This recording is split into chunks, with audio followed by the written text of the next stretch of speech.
આજે આપણે ગણપતિ બાપાને બેસાડ્યા છે, તો ગણપતિ બાપાનું વિસર્જન હોય ત્યારે આપણે ગણપતિ બાપાને અન્નકૂટ ધરાવીએ છીએ.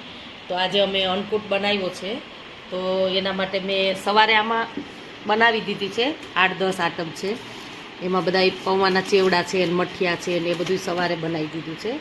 અત્યારે મેં આમાં 3 જાતની ચણાના લોટની સેવ છે, આ જુવારના લોટની સેવ છે, સાબુદાણાની અને બટેકાની ચકરી છે, કાતરી છે, આ જાડા ગાંઠિયા છે તીખા, શક્કરપાળા છે, મસાલા પૂરી છે તીખી, પછી આપણે મોળી પૂરી આવે છે એ છે મેંદાની, ભૂંગળા છે જાડા અને ઝીણા. તો હવે આપણે આટલી આઈટમ બનાવી છે અને આપણે હવે ગળી આઈટમમાં કાલે બનાવીશું. તો આજે આપણે અન્નકૂટ બનાવવાનો બીજો દિવસ છે.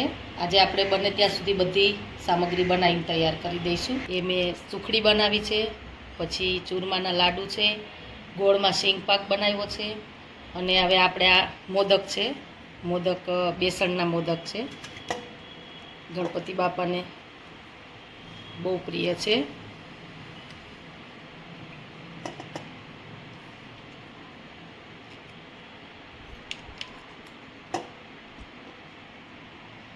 અને આપણે આ ખજૂર પાકની તૈયારી કરીએ છીએ. હવે ખજૂર પાક બનાવીશું.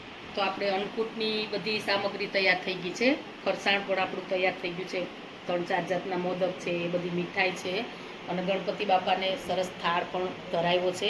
આજે ગણપતિ બાપાનું વિસર્જન છે, એના માટે અન્નકૂટ બનાવ્યો છે.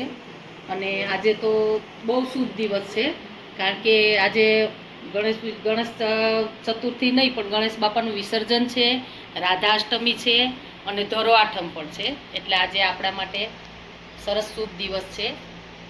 તો ગણપતિ બાપાને કહી આવો તમે અમારા ઘરે જમવા, રીતિ સીધી સહિત. ગણપતિ બાપા મોરયા.